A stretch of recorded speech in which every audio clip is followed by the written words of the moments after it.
Yay, we're live and recording. Hello, everyone.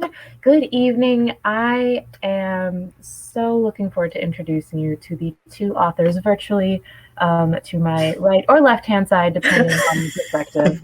But we have Zack Smedley, and we are celebrating Tonight We Rule the World, which technically is out 1 week from now. But you are very lucky because you are getting a sneak peek into the book. And joining him in conversation is going to be Bill Konigsberg. I want to make sure I get that right. And guys, these are both highly acclaimed authors with amazing, amazing books. We were actually just talking about this. Zack has a Kirkus starred review. I am going to brag about him so he doesn't have to do it for himself, but that is very impressive, which just tells you how amazing his work is. And then Bill also is a winner of many awards, the Lambda Literary Award, the Stonewall Book Award, and more. Known for the Porcupine of Truth, Openly Straight, The Bridge, as well as other books. And Zack's debut book, Deposing Nathan, also won a Lambda, which was very exciting. So as you can tell, just, no big deal. We have some pretty awesome authors in the house. And Tonight We Rule the World is a great coming of age. Oh no! Am I still there? I froze! Yeah. Wait, no, I'm still here. You're here. Tonight, oh my gosh, so dramatic. But Tonight We Rule the World is a great coming of age story where the main character has a very sensitive secret, and people find out about that secret, and then you find out how he has to figure out how to live his life, and it is not an easy thing, but the story talks about something that is incredibly important, and I'm so happy you wrote the book. So on that note, I am going to give you guys the house rules. To the right-hand side, we have ye old chat section. Make sure you say hello.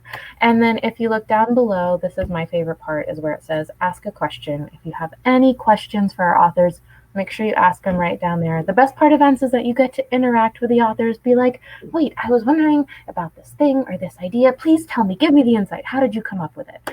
And then most importantly, if you look down below, there will be a purchase book button. Technically, you will be pre-ordering Tonight We Rule the World, but it will be out your way in 1 week. And on that note, now I am officially going to pass it off to Bill and Zack, and I will see y'all at the end of the event. Wonderful. Thank you so much. And hello, everybody. And hello, Zack. It's delightful to be here with you. I feel like we go way back. So Deposing Nathan, your first novel, was one I got to read pre-release, and it's a brilliant novel. And to my taste, this novel is even better. I'll tell you, I just went through Tonight We Read the World, We Rule the World, and man, is it good. Welcome, Zack. Here you are. Congratulations. Say something. Thank you. Thank you. And thank you for doing this with me. Because, yeah, we go back so far that, like, you were one of the first LGBTY authors I ever read, like, ever. And then you were one of the few that I reached out to for a blurb request for my first one, and that's how we got connected. And you were like so incredibly nice and supportive, and you have been ever since. And I've mentioned this before, but I'm blown away by how supportive you are of other authors and of how much of your time that you are generous with. So thank you for being here tonight and doing this. It really means a lot. Well, it is absolutely my pleasure. I recognize you. Zack, are you 25 or 26?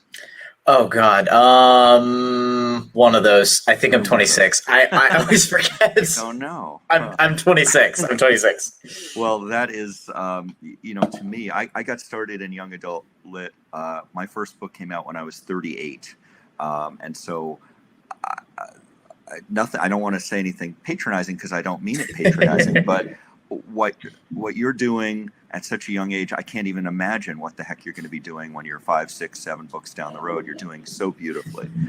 Thank you. These are some deep books, man. Oh man. Okay, can we start talking about it a little bit? Let's go for it.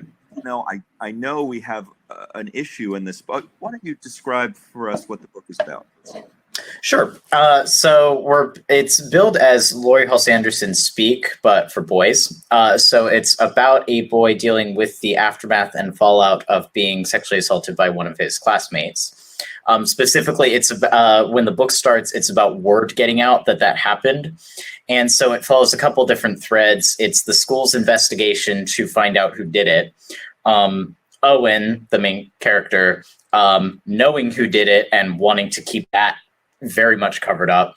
And then his large, scary military vet dad, who is hellbent on finding out who did it and, basically starting a war with everyone until he finds out. And so it's about all those just sort of clashing and conflicting and unfolding from there. Absolutely. And I will tell you that one of the joys of this book, and there are many different types of joys with this book, is that as a reader, I was on the edge of my seat trying to figure out who was the assaulter, who was the rapist in this book. We're not going to spoil in this session because it's a mystery. So let's move away from that. But, what I'd like to do is just start with a simple question. Why did you write this book? It's a simple answer. It's similar to my first one, where simply this was a topic I wasn't really seeing a lot of in YA literature. And, my first one is about sort of the coexistence of religion and being queer.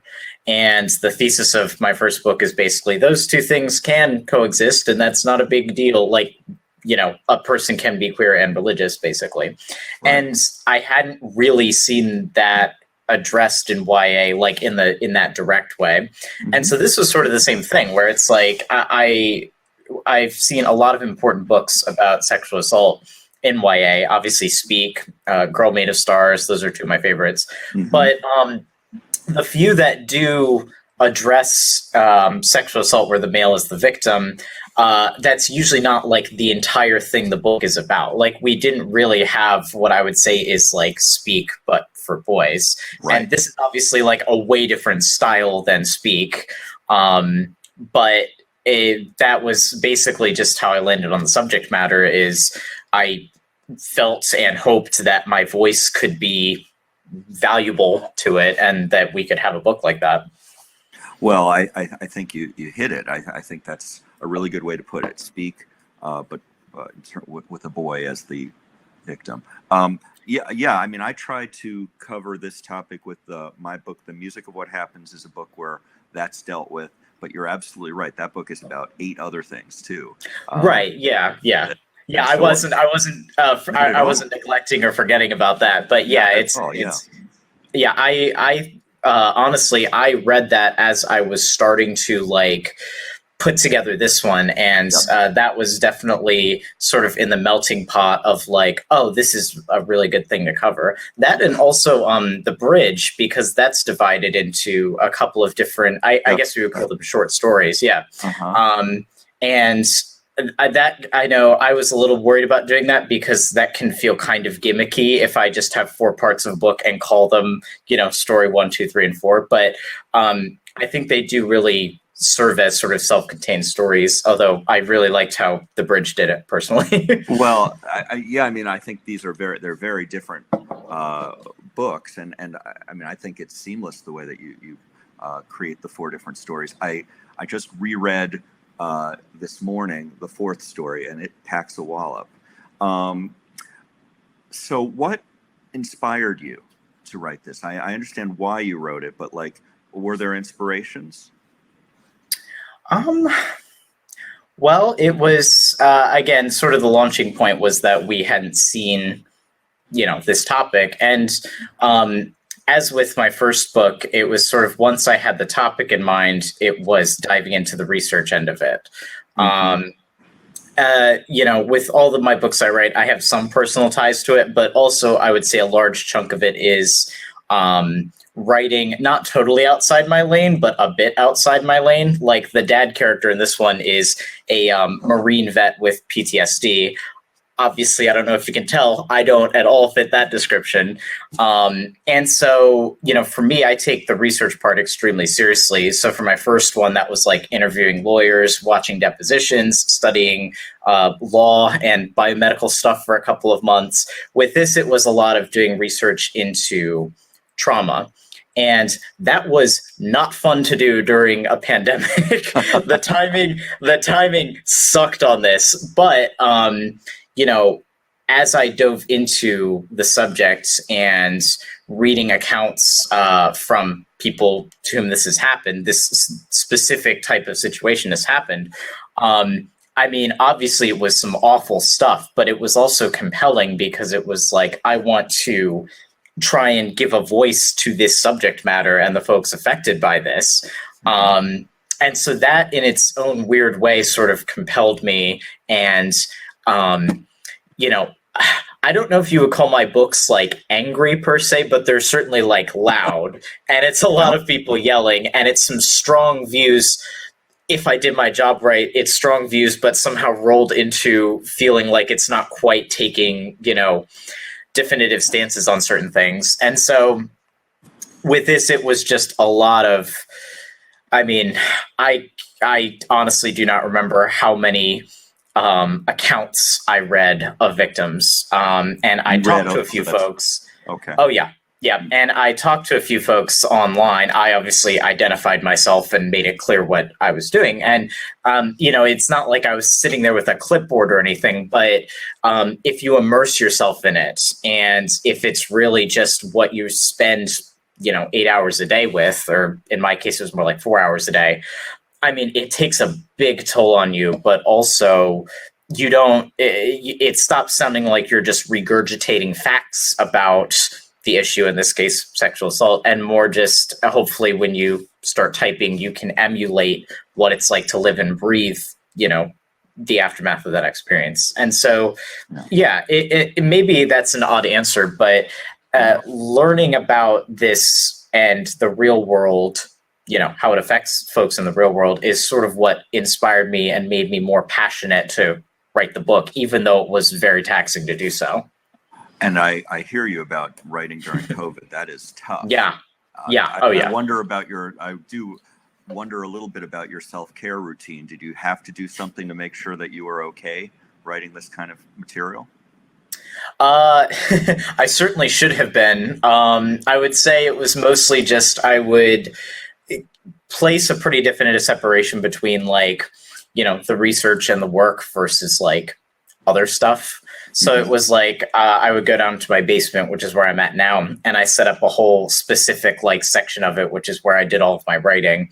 I used to do it in my bedroom, but here it was I had my own space. And of course that corresponded with COVID. So it was working from home anyway.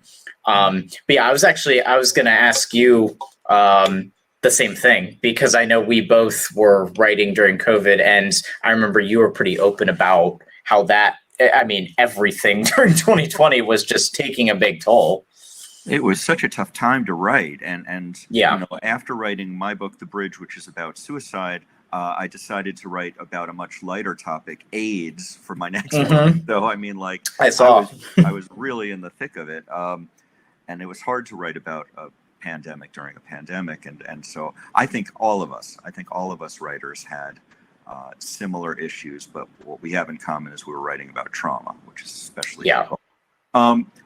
What about your, if I can ask, what about your connection to this material? Writing about sexual assault is a delicate thing. Do you have a connection to this material, if I can ask? Yeah, so I have. So the book covers a couple of different subsets of stuff, and I don't want to give too much away about it. But basically, everything that's described in the premise of the book is, I don't want to say wrapped up, but contained within the first part. And then the second part becomes about sort of a different topic. I think I can go ahead and say it's about sort of interrelationship abuse and gaslighting and all of that. And I can tell you with the latter, I'm just frankly, I have direct experience with that. And that I maybe this is a product of it, but, you know, even now I think about it and my brain is like, everybody's, you know, had experience with that, right? And that's, you know, probably not true. But, you know, I felt that both were important to explore because I feel like both are about basically the same thing, which is, you know, power imbalance and one person taking control from another person. And, you know, without getting into details or spoilers with the book, you know, the assault itself is not what you would consider like traditionally like physically violent. Like there aren't weapons or drugs used or anything. There's not, I don't want to say there's not force used, but it's, you know, it's quite simply sex without consent. And, you know, later in the book, it's like Owen's girlfriend will do the simplest of things without consent, you know, painting a wall when he tells her to not paint the wall. And, you know, when someone's looking into your eyes and saying, I hear you telling me to stop and I'm just not going to stop, I mean, I'm trying not to curse here, it screws you up a lot. And so, you know, I felt that those were all sort of lumped together. And so there were certain parts of it that I had to do research on, but there were also certain parts and certain conversations in the book that were, you know, conversations I have had in real life and arguments I've had in real life. And, you know, as with my first one, largely the reason I wrote this is because I think that it would be a good book for me to have read as a teenager, to see like relationship red flags and relationship green flags, and not just sort of the typical, you know, idealized, you know, love triangle YA usual stuff where it's like, oh, I told this guy to leave me alone, but he keeps showing up. He's such a bad boy. That's really hot. It's like, no, that's like problematic. And, you know, that I think really affected my ability and probably a lot of people's ability to discern that in real life. Maybe it's because I am on the spectrum and I refer a lot to media to see how I, you know, should act in real life. But yeah, basically, in short, I wrote this for teenage me in a lot of ways, but hopefully there's a lot of other teenage me's out there that could benefit. I know that there are, and you know, I think it is really, there's a power dynamic that we talk about when we're talking about boys dealing with assault, abuse, rape, and those issues are something that I had never read about. And the two of us wrote about them in different ways, but both are ways that things we need to talk about. And so I think it's really brave what you wrote about. What I noticed is that it really feels as though you have an ability as a writer. I certainly felt that you were sitting in the chair of Owen. You know, you can feel it. You can feel that this feels real to what Owen is going through. But it was interesting to me that you had the same ability with some of the things that you researched. So how do you embody an experience like the father had with PTSD, with military action? How do you get in there so that it feels so real for the reader? It's definitely not like some magical ability I have. It's basically just a lot of putting in the work to do it, which I think is something that not enough authors do. I feel like there's a lot of authors who would read, you know, spend 2 days reading Wikipedia about, you know, the Marines and PTSD and then regurgitate some of that. And the problem is you can always tell when that happens. And I think your books are really well researched as well, where all the different characters. In fact, I was rereading Openly Straight a couple of days ago, and the character of Ben, I'm like, man, this just feels like, you know, a guy that I like know and could talk to in real life. And so in the case of like the dad character with the Marines and the PTSD, I actually, this is one of a few things I did, but I made a Reddit account and followed all like subreddits related to like the Marine Corps and PTSD and submitting VA claims. And then that was my Reddit account on my phone for about 6 months. And I got to learn the terminology. And again, I talked to, other Marines who had PTSD. I immediately identified myself. I did not claim to be a Marine or anything, but it was just what really struck me, both with the research into sexual assaults and into the relationship stuff and into the Marines stuff and the PTSD, is how so many different people would say the same things or like the same sound bites or almost verbatim sometimes. Mm-hmm. And that made it very easy, where of course no two people's experiences are the same, but I guess I just immersed myself in it enough that it became very clear and easy to be like, okay, here's how this guy would react to this thing, or what he would say about this thing, or how he would feel about this thing. And from there, I just basically had to channel it. Again, the research was kind of the hard part. Yeah. Right. There's the research, and then there's putting that into the body of a character. Have you read Laurie Halse Anderson's The Impossible Knife of Memory? No, but that's on my list. That's, I think, one of the only ones of hers that I haven't read. But that deals with PTSD, right? It sure does. It does. And okay. And with the father. So mm-hmm. It's similar. It's funny because I do think Laurie in some ways is the person for this sort of writing, this sort of really yes. close writing where we feel like we're inside the character's head and we're dealing with trauma. Absolutely. And it's so funny that you said the thing about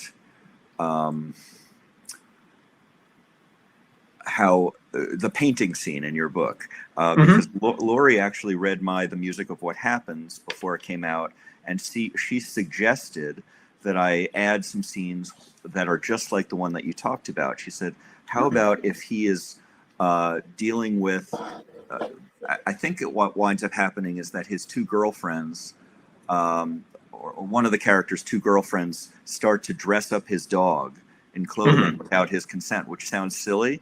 But it's one of those nice moments where we go from silly to serious. And I think that's the same kind of thing. Like painting a room is nothing, except that there are feelings involved with that scene, aren't there? Talk to me about, I'm sorry, I'm yammering, but what about, I noticed that there is some generational trauma here. Of course, when we're talking about a father with PTSD and then a son with his own issues that's going on, but there's also a grandfather in the backstory here. Tell me a little bit about your interest in generational trauma. Well, I think maybe this is a oversimplified, assumption on my end, but I feel like a lot of trauma does tend to be generational, where, obviously it usually starts somewhere, but I think more often than not, folks who are, abusive or dealing with those types of control issues usually were the recipient of something like that growing up. And so it's no coincidence that, in my first book, the character of Aunt Laurie is extremely controlling. I still think that I have more sympathy for that character than any of the readers who have ever read her, because I've gotten some horrible messages about her. But, to me, I look at her and I see a very, sad case of a seriously, I don't want to say broken, but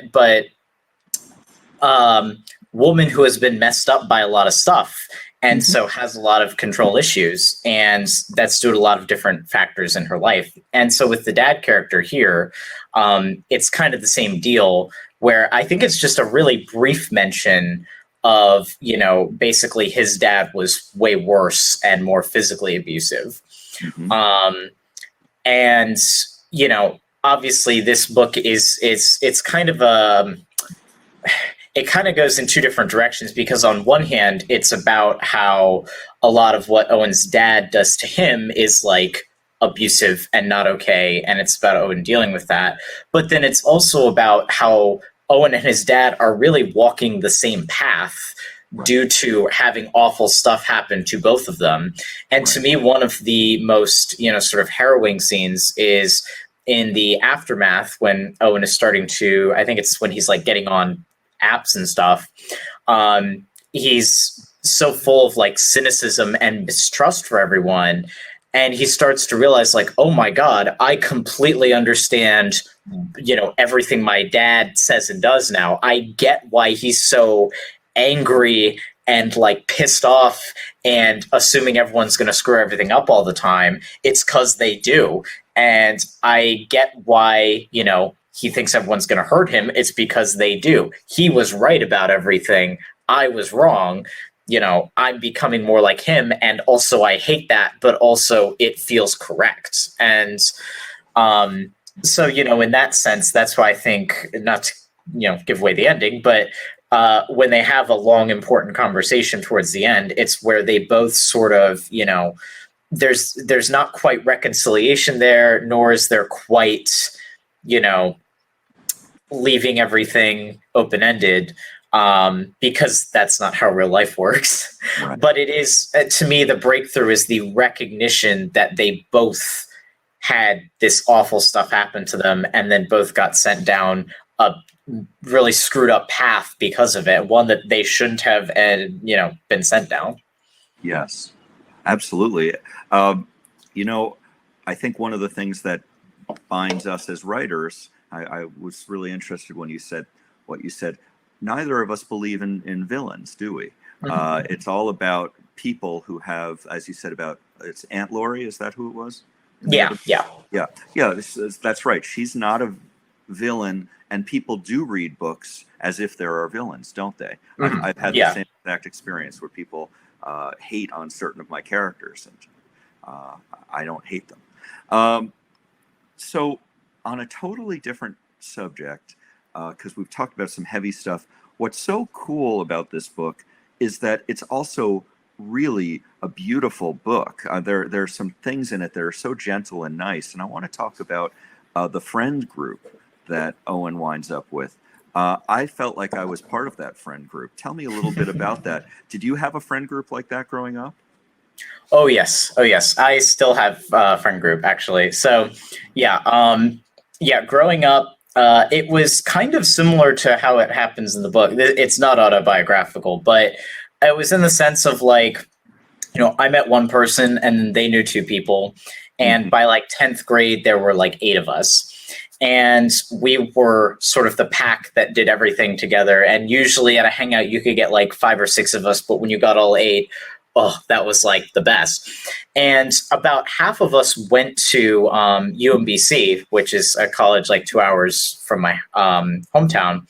Sure. And it's funny, after we graduated UMBC, so I am very much like Owen in the sense that I was like very dependent on the friend group, not for like livelihood necessarily, but I mean, to me, they were like a second family. They were the reminder of the joys of life and other humans and, the goodness and wonderfulness of other people.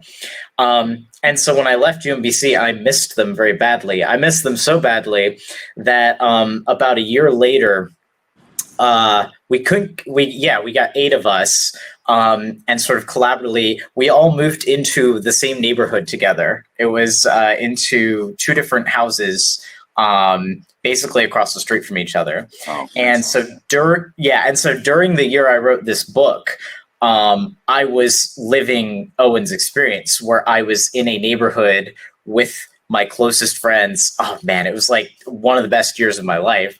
And, every day when we all got home from work, we would all congregate in the middle of the one street and then walk to the gym in like a pack and then exercise together and then walk back to somebody's house and watch TV until it was dark out.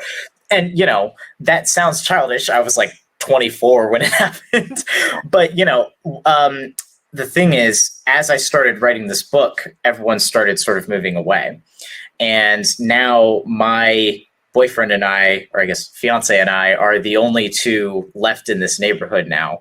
And in about 6 months, we're going to be moving out. And let me tell you, I am not looking forward to how much that is going to hurt, because that's going to suck. Yeah. but that's the thing is, you know, sort of this book is a lot about Owen, the main character, having this close friend group and facing college and the fact that he's going to be going off by himself. And so I thought it was really interesting because, you know, and I'm getting the sense you're in the same boat, I really don't like whiny main characters, particularly in YA. I like characters who are in, you know, tough situations and then really claw their way out. And so to me, that's always interesting when there is like a topic such as this, where I think about my neighborhood and my friends and I'm like reduced to tears, but then I sort of have the instinct of, I'm like, no, I don't want to like whine about this. I want to analyze it and be like, you know, look at it practically. Cause I know you're in the same boat as with me on this, but like grief and those, you know, delicate feelings are not like girlish or wrong, or, you know, it's perfectly strong and tough and good to address your feelings on that issue. So I really liked having Owen as almost like an analytical main character. It was like, okay, here's what I want, here's what's happening, here's how this is going to suck, and here's what we can do about it, maybe, but also we have to brace ourselves accordingly here. You know, that's how I was going through the same thing, and that was how I approached it. So it was good to write that in that sense. Oh, that's fascinating to hear about that process. To me, I mean, I noticed you were just talking about that living in the same place and then moving. I must tell you, the scene in the fourth part, which I just read this morning, as I said, where he's driving off to college, is so viscerally, I felt it. I remember the excitement of going off to college. You render that so beautifully. Thank you. It's really, really good. I see the time, and I think it's time to ask some questions from our audience. Sure. And I'm going to start with, what was, Rogier asks this, what was the most difficult scene to write? Oof. Let me think. So I will say, unlike my first book, at no point did I cry while I wrote this, which concerned me because I very much think that there's a quote, I can't remember who it's from, but it basically says, if there's no tears from the author, there's no tears from the reader. And I definitely feel that, because when I wrote the ending to my first book, I was a disaster. I was a mess. Sure. You know, I could barely see the screen, and that had never happened to me before while I wrote a book. And that to me back then was the sign of like, okay, this might actually be like a good book. Like this might be the visceral book that I think it is. And with this one, I never really had that moment because I think it is kind of different in terms of its like brutality and intensity. To answer the question, the most difficult scene to write, I would have to fall back and say what was the most difficult scene to write from a technical perspective. And that would probably be sort of the first few chapters. Like, there's not any one scene, but beginnings are, of course, very tough for anybody. And for me, it was about cramming all this information into like the first 30 pages or something, because unlike my first one is very simple, where it's like, hey, these two had a horrible falling out and they're in court now. Let's cut to their story and see how it played out.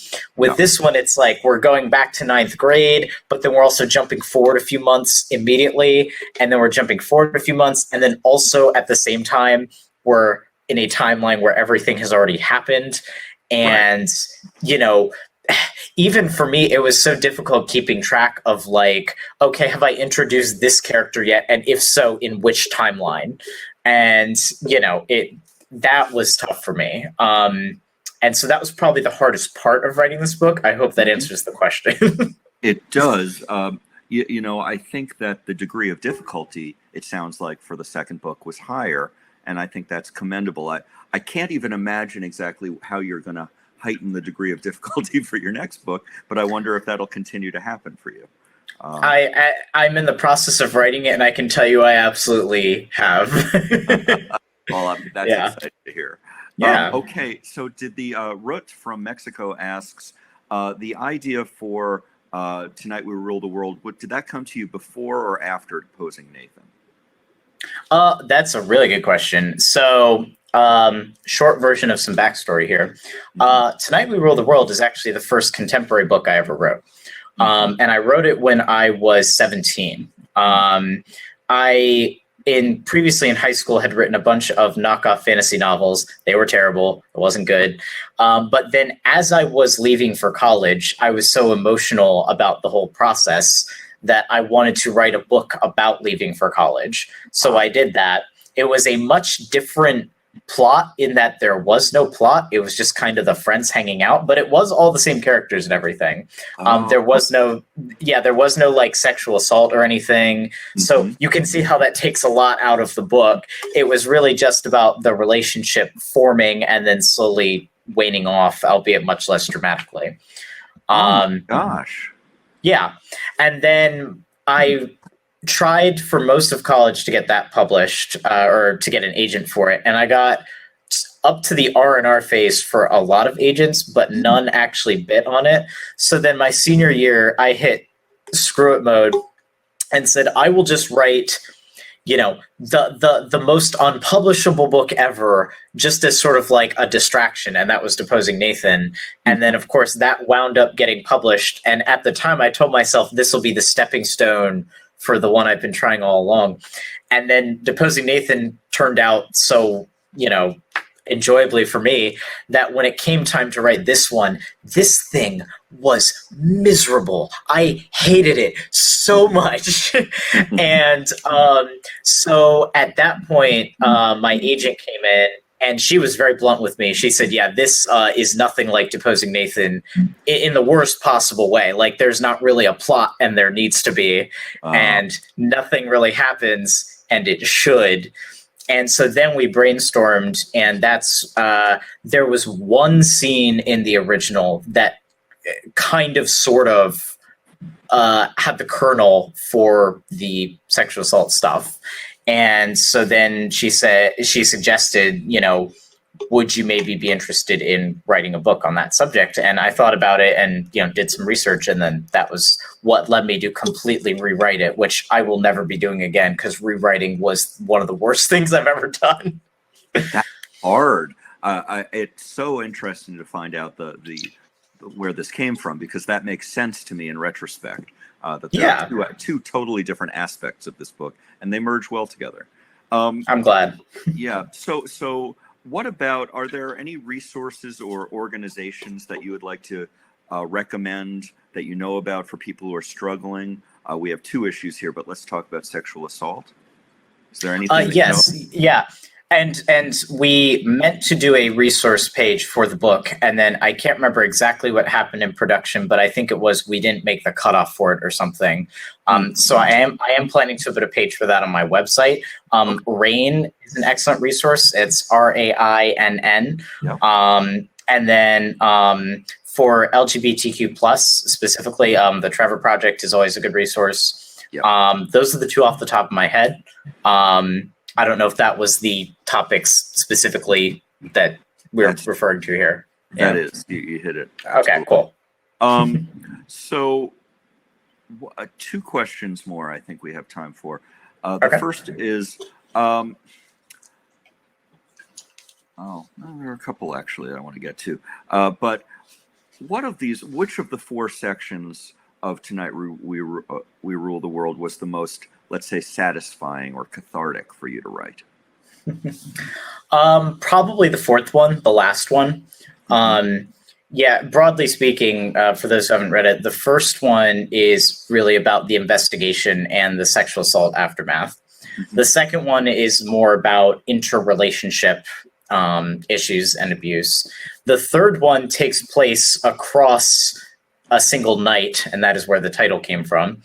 And then the fourth one takes place across a couple of days, and it's where everything sort of comes together.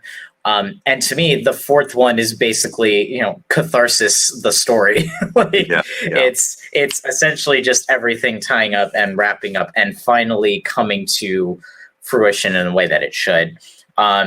So yeah, that I would say was the most cathartic. The third one was the most cathartic to finish, because maybe I shouldn't say this, but the third short story for the longest time didn't exist. up until it was first written about a month before ARCs went off to the printer. Oh, wow. Okay. Yeah, the Owen Luke thing was originally a couple of like flashbacks interspersed throughout the book, which didn't work at all because it was an attempt to make an entire night sort of encompass this 400-page book, but it was too thin. So then I figured I would just merge them and then give you like a 30-page hit all at once. But that required a lot of rewriting. So that was very cathartic to be like, oh my God, I actually like did it and got it and it works, kind of cool. It works very much. Is there, I think you mentioned earlier that there is another book in the works. Is there anything you can tell us about it? I don't know, so I'll keep it brief.